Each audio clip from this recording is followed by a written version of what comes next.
নমস্কাৰ বন্ধু বান্ধৱীসকল, facts and myth YouTube চেনেললৈ আপোনালোক সকলোকে স্বাগতম জনাইছোঁ। আপোনালোকে জানে এইটো মোৰ প্ৰথম ভিডিঅ' আৰু এইটোও জানে যে প্ৰথম কিবা এটা কৰিলে ভুলটো হয়েই। গতিকে ভিডিঅ'টোত যি ভুল পায় কমেণ্ট ছেকশ্যনত ঠোক দিন। আপোনালোক সকলোৱে জানে যে আজি বিশ্ব পৰিৱেশ দিৱস।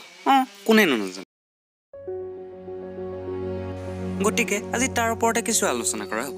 Let's start the video'. প্ৰথম কথা, বিশ্ব পৰিৱেশ দিৱস 5 জুন তাৰিখে পালন কৰা হয়। কোনেনো নাজানে।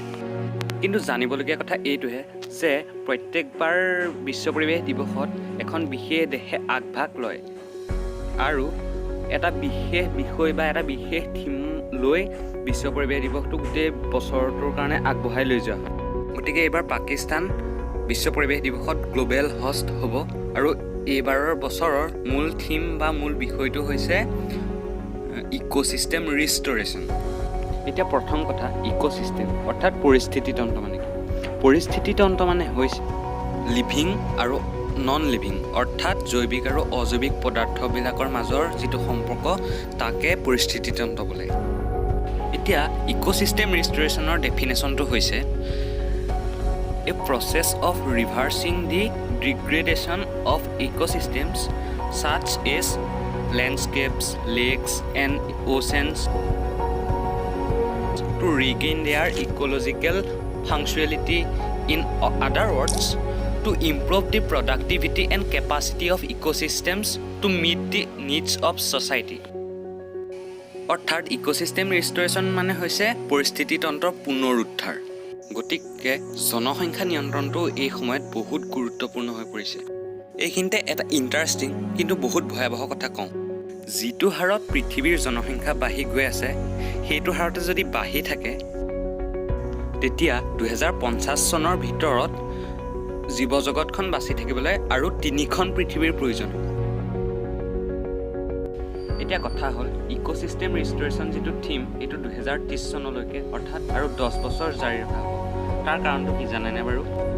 বৰ্তমান ইক'ছিষ্টেমত যিটো পৰিস্থিতি হৈ আছে যদি সেইটোকে হৈ থাকে তেতিয়া 2030 চনৰ ভিতৰত মানুহক 40% বেছি পানী লাগিব, 40% বেছি কাঠ বা খৰিৰ প্ৰয়োজন হ'ব আৰু আটাইতকৈ ডাঙৰ কথা 50% বেছি ফুট লাগিব।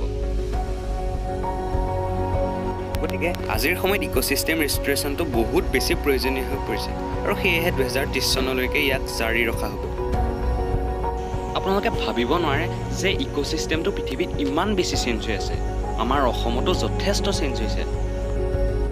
মাজুলীত অলপ দিনৰ আগতে এনেকুৱা এটা ধুমুহা আহি গৈছে আপোনালোকে ভাবিব নোৱাৰে।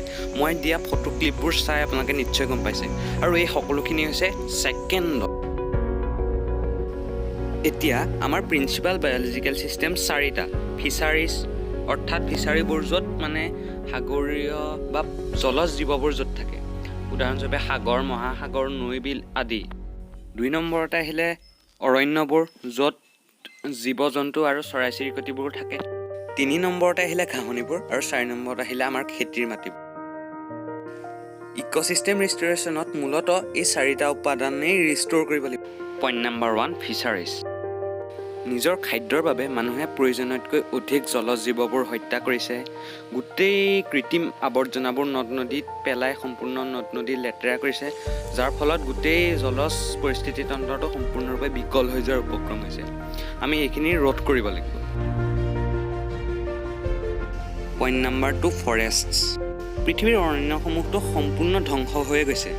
মানুহৰ জনসংখ্যা বৃদ্ধিৰ ফলত গোটেই অৰণ্যবোৰ ধ্বংস কৰি য'তে ত'তে ঘৰ সাজিছে, যাৰ ফলত আন জীৱ জন্তু থাকিবলৈতো জেগাই নাইকিয়া হৈছে। লগতে গছ গছনি সম্পূৰ্ণ ধ্বংস হৈছে। অ'ত ইণ্ডাষ্ট্ৰী ত'ত ইণ্ডাষ্ট্ৰী, গোটেই ইণ্ডাষ্ট্ৰীয়ে ভৰাই পেলাইছে, যাৰ ফলত অৰণ্যসমূহ থাকিবলৈ জেগা নাই, যাৰ ফলত অৰণ্যৰ ইক'ছিষ্টেমটো ধ্বংস হৈ গৈছে। গতিকে আমি সীমিত উদ্যোগেৰে আমাৰ প্ৰয়োজনীয় কাম চলাব লাগিব, জনসংখ্যা বৃদ্ধি ৰোধ কৰিব লাগিব। এইদৰে আমি অৰণ্যসমূহ পুনৰুজ্জীৱিত কৰিব লাগিব। লগতে ডাঙৰ কথা, আমি অৰণ্য মানৱ যাদৱ পায়েঙৰ আৰ্হি অনুসৰণ কৰিব লাগিব। পইণ্ট নম্বৰ 3, ঘাঁহনি অঞ্চলবোৰ। মানুহৰ জনসংখ্যা বাঢ়ি অহাৰ ফলত থাকিবলৈ ঠাই নাইকিয়া হৈছে, খাবলৈ খাদ্যৰ পৰিমাণ কমি আহিছে। তাৰ ফলত এই গ্ৰাছলেণ্ডবোৰ ভাঙি তাত খেতিৰ মাটি বা বাসস্থান উলিয়াই এইবোৰ ধ্বংস কৰি পেলোৱা হৈছে। পইণ্ট নম্বৰ 4 অৰ্থাৎ লাষ্ট পইণ্টটো হৈছে ক'ৰপ্লেণ্টছ অৰ্থাৎ খেতিৰ মাটি। পৃথিৱীত ঔদ্যোগিক বিকাশৰ ফলত মানুহৰ এই কোৰপ্লেন অৰ্থাৎ খেতিৰ মাটিবোৰ কমি আহিছে, যাৰ ফলত ঘাঁহনি চাহনি য'তে ত'তে খেতিৰ মাটি উলিয়াইছে। গতিকে আমি ইণ্ডাষ্ট্ৰিয়েল ডেভেলপমেণ্টটো ছাষ্টেইনেবল কৰিব লাগিব। বৰ্তমান সময়ত এই চাৰিওটা জৈৱিক উপাদানেই সম্পূৰ্ণৰূপে নষ্ট হৈছে, গতিকে আমি এইবোৰ ৰিজাৰ্ভ কৰিব লাগিব। সাধাৰণভাৱে ক'বলৈ গ'লে ইক'ছিষ্টেম ৰিষ্ট'ৰেশ্যন এইটোৱেই। এতিয়া আমি বুজিম বিশ্ব পৰিৱেশ দিৱস প্ৰথম কেতিয়া আৰম্ভ হৈছিল। 1965 মানৰ পৰা প্ৰদূষণৰ সংখ্যা পৃথিৱীত বহুত বাঢ়ি আহিছিল, যাৰ ফলত পৃথিৱীখন ধ্বংসৰ মুখলৈ গতি কৰিছিল। ইয়াৰ বাবে সচেতন মহলে বহুত চিন্তাত পৰিছিল আৰু ইয়াৰ ফলশ্ৰুতিতে 1972 চনত এখন কনফাৰেন্স বহিছিল ষ্টকহোমত। এইখনৰ নাম হৈছে United nations conference on the human environment, আৰু তাতেই প্ৰথম বিশ্ব পৰিৱেশ দিৱসৰ ধাৰণাটো পোষণ কৰা হৈছিল। আৰু প্ৰথম বছৰ বিশ্ব পৰিৱেশ দিৱস 1974 চনত অনলি ওৱান ৱৰ্ল্ড এই থিমটো লৈ পতা হৈছিল। গতিকে বন্ধুসকল, আপোনালোকে নিশ্চয় বুজি পাইছে যে বিশ্ব পৰিৱেশ দিৱস মানে কেৱল অকল গছ ৰোৱা দিৱসেই নহয়।